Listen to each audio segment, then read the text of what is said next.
As the war in Israel heats up, it's getting into a darker and more risky stage, both for Israel and the United States.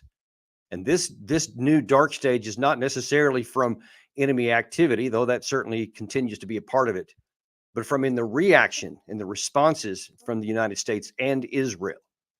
Now, as everybody knows, on October 7th, Hamas terrorists broke into Israel, slaughtered lots of innocent civilians as well as some military targets. Most egregiously, I think, was a civilian concert where hundreds of Israeli citizens, many of them peace protesters and peace advocates, were just slaughtered by gunmen. It is the most brutal, heinous attack anyone can imagine. Now, like we know from our own 9/11 experience, that's going to elicit some tremendous and anger and emotions on the behalf of Israeli citizens. Totally understandable, totally reasonable, based on the egregious level of what happened. But then everything depends, though, on what happens next, because the objective is supposed to be to bring peace and security to the Israeli people. That's the objective here.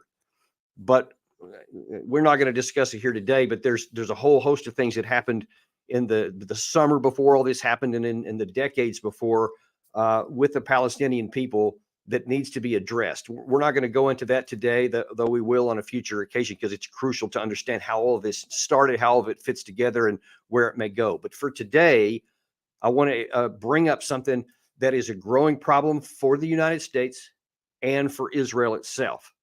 And that is, how far can Israel go in pursuing its just enemy of Hamas terrorists while it's also in the midst of millions of innocent Palestinian civilians, people who had just as much value as the innocent Israeli civilians that were slaughtered, just on a human level. People across the world, all civilian, regular people have equal value, whether that's American, whether that's Russian, whether it's Ukrainian, Israeli, Palestinian, Arab, Muslim, Jew, Christian, none of it matters. Innocent people all deserve universal ability to live free and to not lose their lives by someone taking it away from them. I think that should be a universal view. If there's ever a universal value, that should be it. And something America has championed for most of our entire existence as a nation.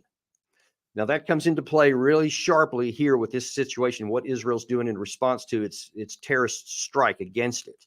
Now, yesterday in its Senate hearing, Secretary of State Blinken addressed this issue, and he said, here's America's support and here's America's position on Israel's response. The President and I both stressed in our conversations with the Israeli government the need for Israel to operate by the law of war and in accordance with international humanitarian law, and to take all possible measures to avoid civilian casualties. Okay, 100% agree with that. Not one shred of difference do I have with that. I was taught that. As many of you know, I had 21 years of active service in the U.S. Army, including 4 combat deployments. And they were everything from high-intensity combat in Iraq to insurgency warfare to training military forces, Iraq, Afghanistan, twice each.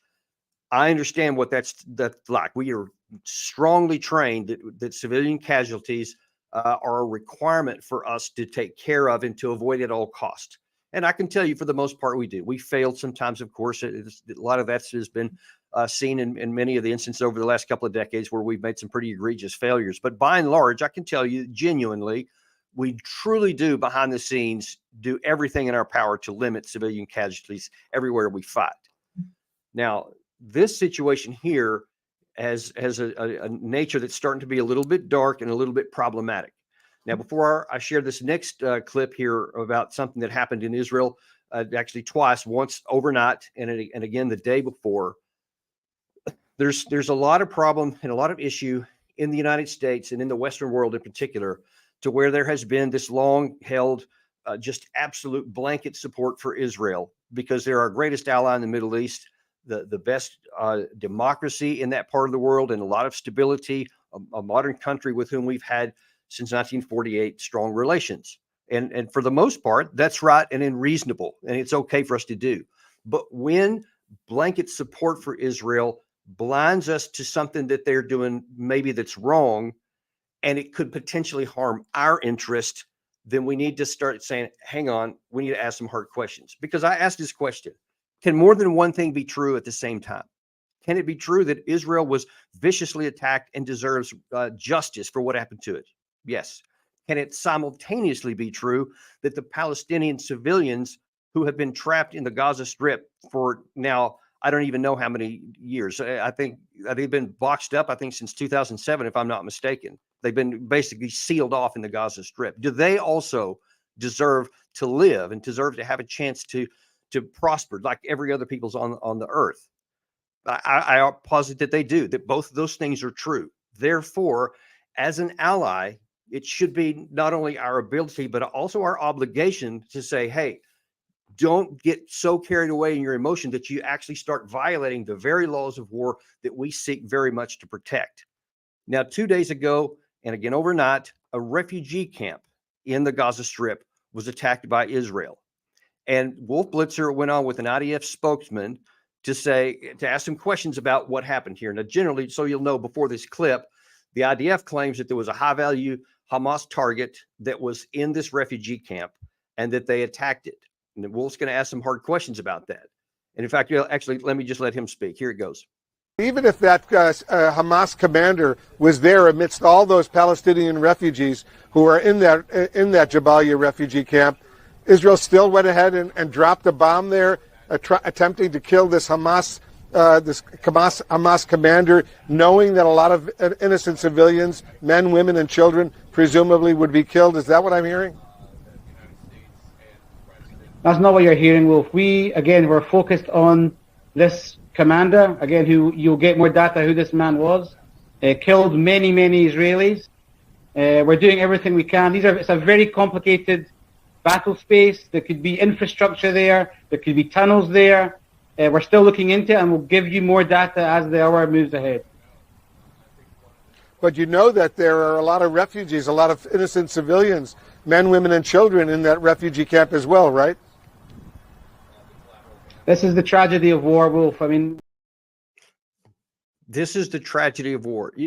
I think that you can pretty well hear in there that he's saying, yes, we knew it was a refugee camp. Yes, we knew that all these leaflets and everything we had dropped on the city telling people to flee the fighting, and many of them went to that refugee camp. Yeah, we knew it, and we bombed it anyway, and that's just the cost of war. Now, I can tell you that how that's being viewed in many places, not just the Middle East. You expected it to be viewed with a bunch of revulsion there and anger, but even starting in many places in the United States, it happened. We won't show it to you right now, but in a hearing yesterday that Lincoln was at, there was a protest even in the hearing itself, and there's starting to be many around the world and around the country. Now, some people are accusing those people of being anti-Semitic, meaning if you have anything to say about what Israel's doing, that you must be anti-Semite, which of course shuts down all the conversation. People are afraid to say anything for fear of being tagged an anti-Semite. But I have to ask, is it really anti-Semitic or is it pro-American? And it is, ironically, could it not be conferred as pro-Israel to help protect them maybe from their own worst impulses? Now, we have to be careful. Why this matters to America is because if we give blanket support to Israel, and if they start violating the laws of war, then that also reflects on us. And that damages our ability to hold anyone else in the world accountable for violating the laws of war. Just imagine what kind of revulsion and just absolutely dismissal, if not outright contempt, others may have on us if, like, let's say tomorrow that Russia attacks another target in Ukraine and just blows up the middle of a city, just no military sense at all, but just blows it up. And of course, we come out and say that is a terrible violation of the laws of war. We should hold you accountable. I mean, they're just going to laugh in our face because our ally just did the same thing here in this refugee camp. So you see, this harms our ability to have influence, to actually have the moral authority to hold others accountable when they're violating human rights. So it is very practical to us. And plus, we don't want to get tagged with that as well for our own purposes. Now, White House spokesman John Kirby actually addressed some of this the other day, and he was actually asked a hard question in a press conference. Went something like this. Does the United States support the goal of destroying Hamas? We support what Israel is trying to do to protect their citizens from the threat of Hamas. And James, I think you know this, we aren't on the ground fighting in this war. There's no intent to do that. These are Israeli military operations. They get to decide what their aims and strategy are. They get to decide what their tactics are. They get to decide how they're going to go after Hamas. We're doing everything we can to support them, including providing our perspectives, including asking them hard questions about their aims and their strategy and the kind of questions we'd ask ourselves. But the question you asked me is a question better put to the Israeli Defense Forces. Okay. Now, part of what he said is right. We can ask hard questions, but where he falls short is if the answers aren't right, then we have to take action, because what we cannot do is just say, yeah, if you want to keep bombing refugee camps, who are we to say? Oh, by the way, here's another 100,000 artillery shells. Here's some more missiles. Because look, a lot of this stuff is coming from us. And so I cannot underscore this enough. When you see what's happening in Turkey, where 1 million people gathered last weekend to denounce Israel and call them the terrorist, when you have protests going on in Iraq, of course in Iran, in Hezbollah, in Lebanon, in Egypt, large scale, and there's more and more and growing anger against the United States because we're giving support to this, because they see us as being one and the same with what's going on in Israel, and it's growing antagonism against both of us, undercutting our own interest and putting more danger on Israel and increasing the risk of an attack by them. Now, Hezbollah in the north, there's been the risk that they may attack anytime Israel went into Gaza. Well, Israel did that a few days ago. As it turns out, today's November the 1st, 2 days from now, Nasrallah, the lead of the Lebanese Hezbollah, is going to be making a big important speech, his first one since the war even started. And many are concerned that he may make a fiery speech that could potentially open up that new front against Israel, because the anger is getting so high that many other Arab groups and Muslim groups are putting pressure on Hezbollah to actually take action to try to defend the innocent Palestinian people. Who knows what he's going to say, but he did make a similar speech prior to the 2006 war between Israel and Hamas. So that could actually harm Israel by now forcing them to have to fight on a two-front war. Now, the next clip I'm going to show you here is a little bit more troubling to me because of the callous disregard for human life that a certain American politician is showing towards the Palestinian people. Is it acceptable to drop bombs on a densely populated civilian area where there are refugees, where people are living, where there are children? Well, in 2023, who would imagine that someone who survived the Holocaust in World War II would be killed by Islamic terrorists in Israel later in life? In 2023, could anybody imagine a group of people would come into Israel and slaughter families, rape children in front of the parents, burn babies alive, put a baby in the oven? Can you imagine that? I can't imagine that. Here's what I imagine.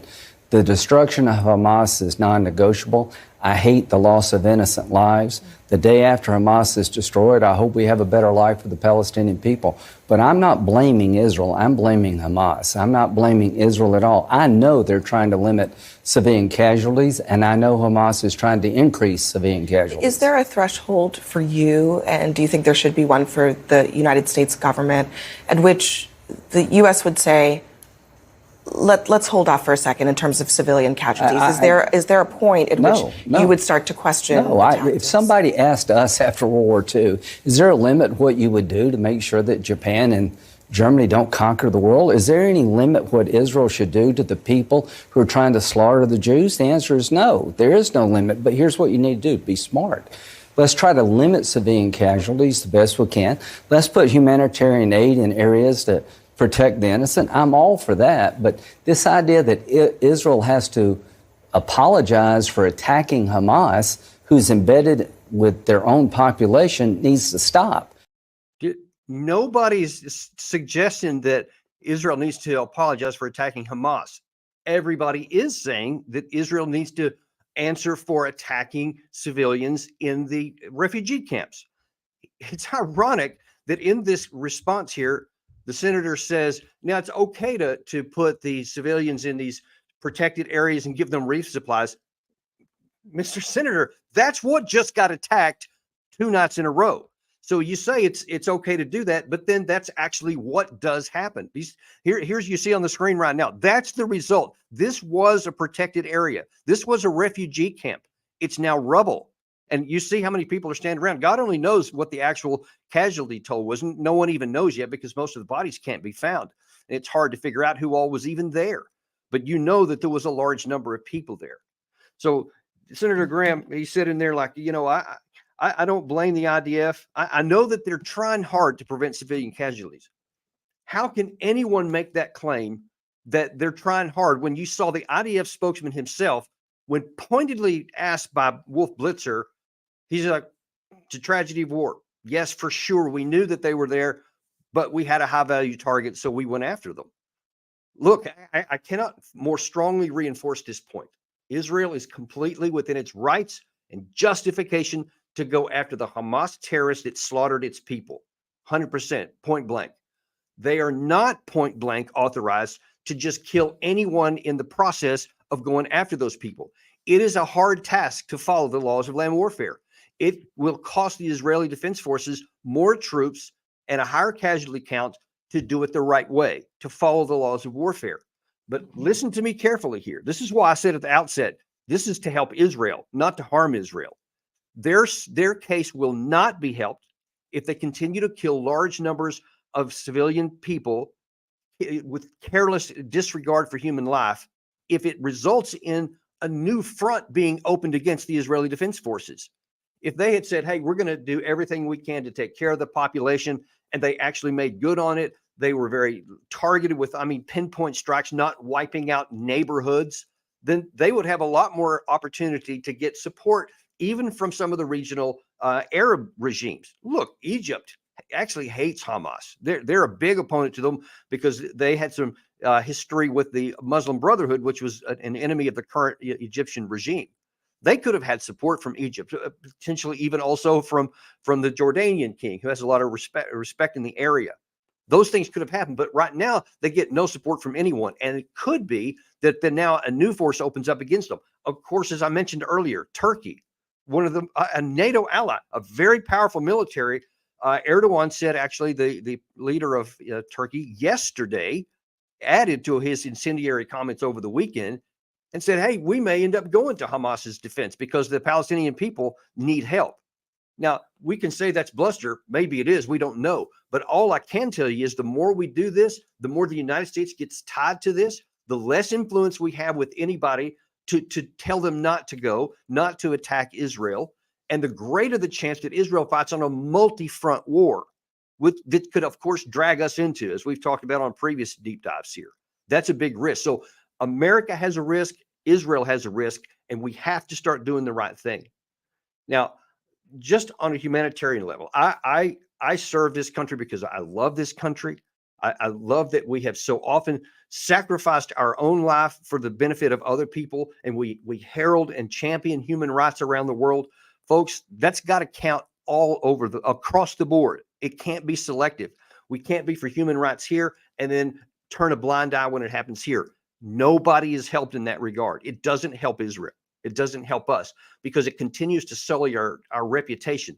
And when you see Senator Graham, and he's made some other just as egregious comments, and of course, unfortunately, he's not the only one, makes these kind of comments, this sullies our own reputation and it sullies our leadership ability. And I just harken back to some different days when America stood for something very, very different, something inspiring, something that would inspire the world, that we held, these values immutable, that they applied to everyone, to include us and to include our allies, people that we supported. That's the kind of America that can have the moral authority to influence other people, that can put the brakes on even adversarial regimes, can put pressure on them that actually curtails their movement as opposed to getting open contempt.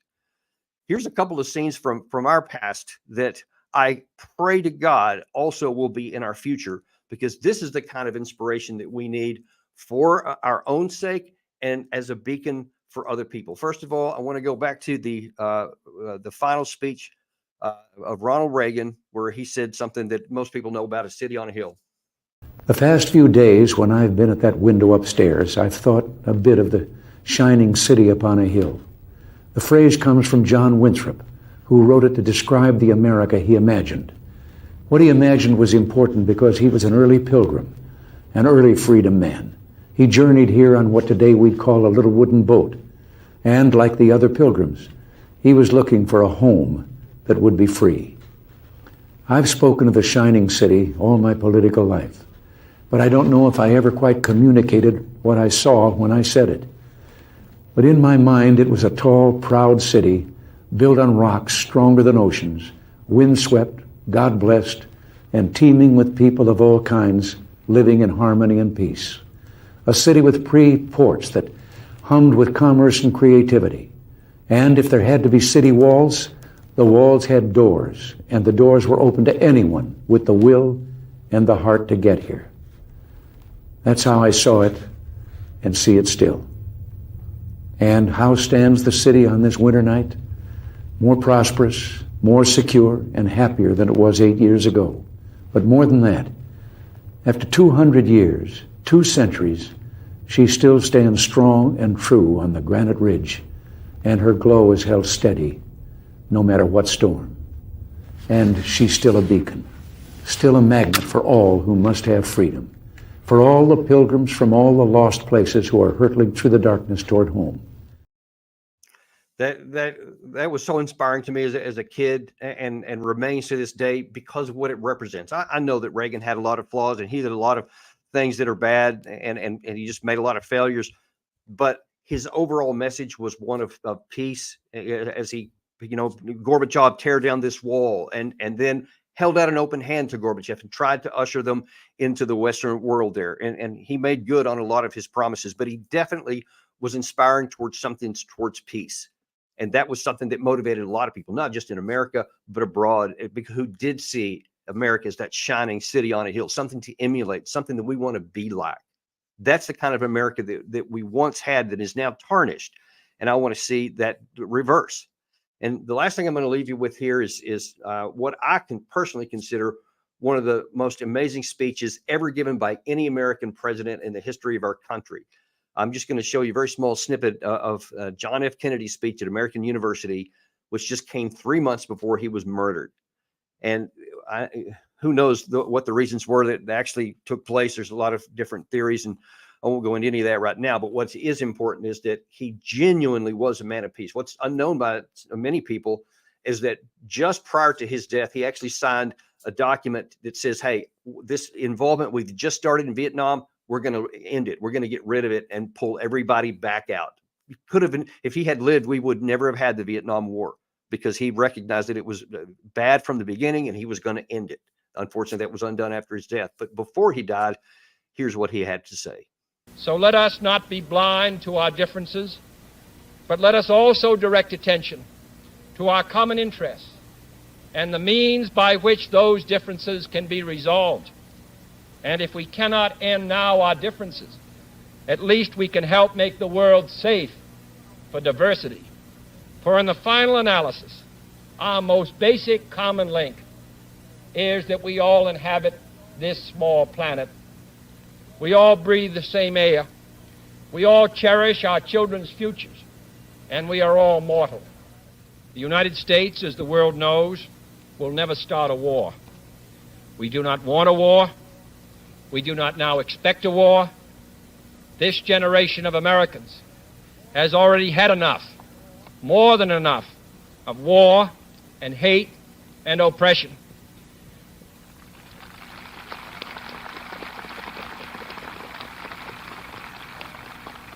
We shall be prepared if others wish it.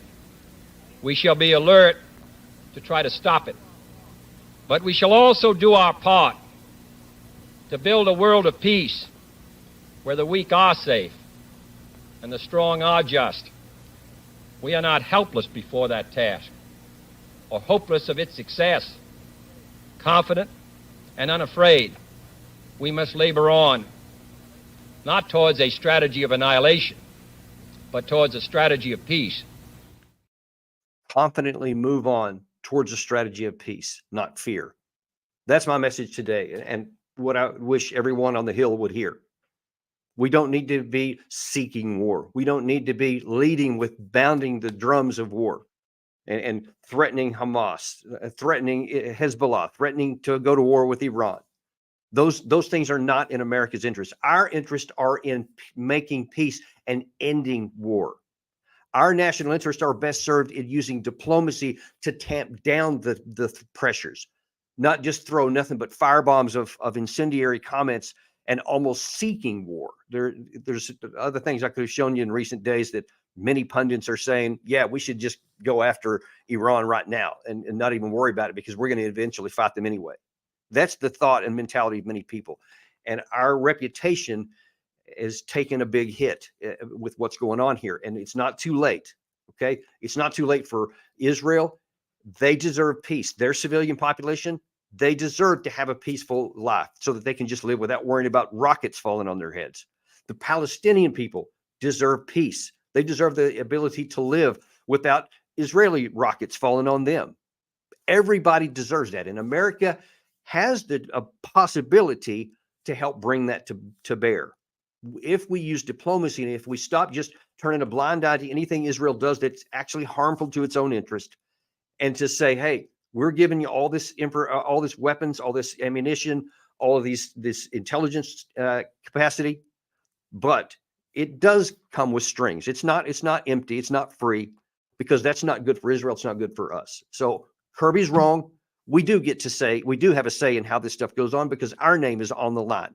Our reputation is also on the line, and therefore our national security is at stake.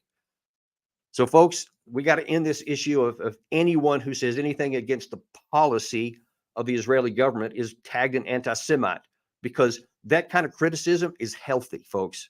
It's healthy. If something is a bad policy, we need to call it out. Let's do whatever we can to support the civil population and the people of the region, Israeli, Palestinian, all of them deserve peace. Let America be a beacon and a hope for peace and an end of war, not somebody who wants to throw a grenade into the pot and make it even worse. That's your deep dive today. Listen, I appreciate you guys being here. Listen, we're going to continue to give you deep dives here.